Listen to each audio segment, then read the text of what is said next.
కాంగ్రెస్ ప్రభుత్వం చేతల ప్రభుత్వం కాదు మాటల ప్రభుత్వం అన్నారు కేంద్ర మంత్రి కిషన్ రెడ్డి. కాంగ్రెస్ వచ్చాక జనాల జీవితాల్లో మార్పు రాలేదు కానీ కాంగ్రెస్ నేతల జీవితాల్లో మాత్రం మార్పు వచ్చిందని మండిపడ్డారు. అధికారంలోకి వచ్చాక ప్రతి రైతుకు రైతు భరోసా ఇస్తామన్న కాంగ్రెస్ ఇప్పుడు రైతు భరోసా పథకంలో కొర్రీలు పెట్టే ప్రయత్నం చేస్తోందని ఆరోపించారు.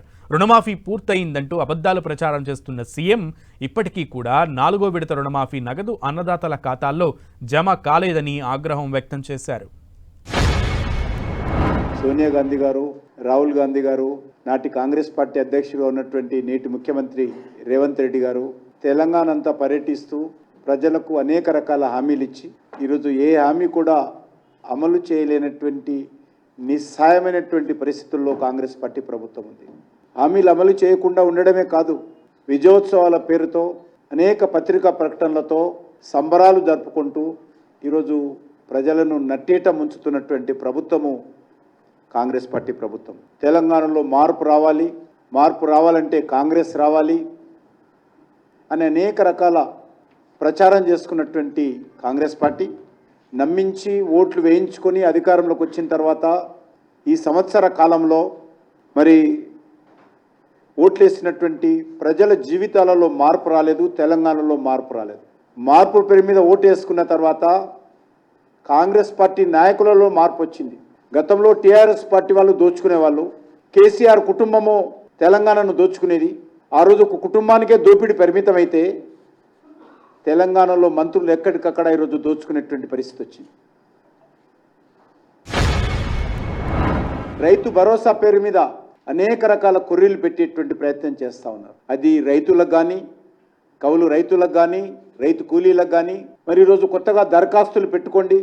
ఇంత చేతగాని దద్దమ్మ ప్రభుత్వం ఎందుకు అని అడుగుతా ఉన్నాను. రైతుల భరోసాకు ఎవరెవరు అర్హులు, రైతులు ఎవరున్నారు, కౌలు రైతులు ఎవరున్నారు, రైతు కూలీలు ఎవరున్నారు, రాష్ట్ర ప్రభుత్వం దగ్గర అన్ని రకాల వివరాలు ఉన్నాయి. ఎక్కడెక్కడ ఏ పంటలు వేశారు, ఎంత సాగు అవుతుంది, ఏ గ్రామంలో ఎంత ఉంది, ఏ రైతు ఎంత సాగు చేస్తూ ఉన్నాడు, ఈ రాష్ట్రంలో ఉన్నటువంటి రైతు కూలీలు ఎవరు, అన్ని రకాల వివరాలు ఉన్నప్పుడు ఇంకా దరఖాస్తులు ఎందుకు అని అడుగుతా ఉన్నాను. కాంగ్రెస్ పార్టీ ఇది ప్రజా ప్రభుత్వం కాదు, ప్రజలను మోసం చేసేటువంటి ప్రభుత్వం అని ఈరోజు తెలంగాణ ప్రజలు భావిస్తూ ఉన్నారు. కాంగ్రెస్ పార్టీ ప్రభుత్వము చేతల ప్రభుత్వం కాదు, బీఆర్ఎస్ పార్టీ లాగానే ఇది మాటల ప్రభుత్వము, కోతల ప్రభుత్వం అని తెలంగాణ ప్రజలు భావిస్తూ ఉన్నారు. నవంబర్ 30వ తేదీ నాడు ముఖ్యమంత్రి గారు రుణమాఫీకి సంబంధించినటువంటి 4వ విడత 2,747 కోట్ల రూపాయలు పాలమూరులో జరిగినటువంటి సభలో పెద్ద చెక్కు ముద్రించి రైతులకు ఇస్తున్నట్టు ఆ రోజు ప్రదర్శించడం జరిగింది.